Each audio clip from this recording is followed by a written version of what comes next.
Sarah, did Syria play a role in Secretary Mattis? Look, Secretary Mattis has served the country admirably for over 4 decades. He's served in this administration by the time he completes his term as Secretary of Defense for 2 years.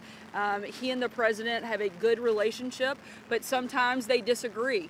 The president always listens to the members of his national security team, but at the end of the day, it's the president's decision to make.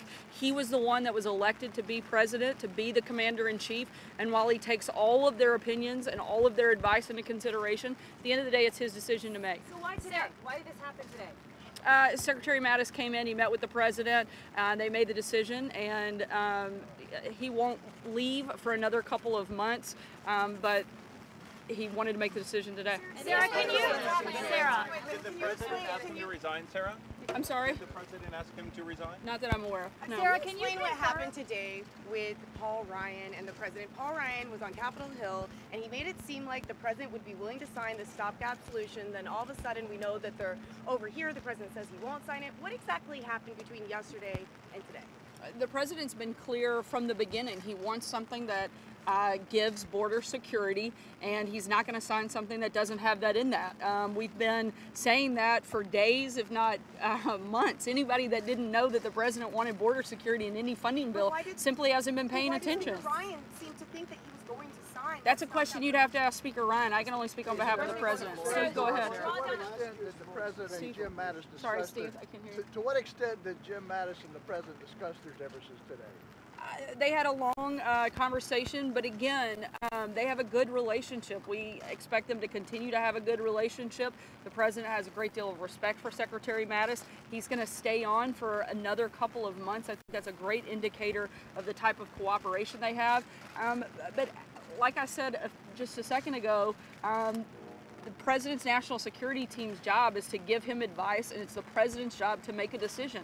He doesn't always take the advice of one individual over another. That's why he has a large national security team, so he can get input from a number of individuals. Frankly, it's not surprising that they might disagree at some point. That's a great thing. That's a good thing for government to have a lot of different viewpoints inside for the president to get every single angle and every perspective and be very well informed when he makes a decision. Sarah,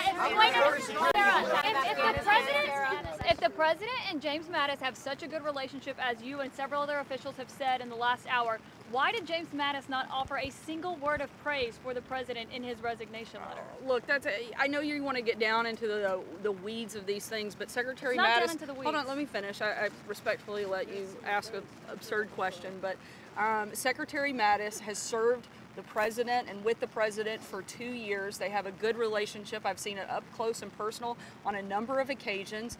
And again, they agree to disagree at times, but that doesn't mean you can't have a good relationship with somebody. He was laying out the reasons that he was stepping down from his post. And beyond that, I think it's absurd to try to question the fact that they worked together for two full years. Sarah, I'll take one last question. What is the demand for border security? How much border security is enough to not shut down the government? Look, we're not going to negotiate with the press, but the president wants to make sure he gets enough that he feels comfortable protecting the American people. That's the #1 job he has. And let's not forget that every single member of Congress, both Republicans and Democrats, have campaigned that they want border security too.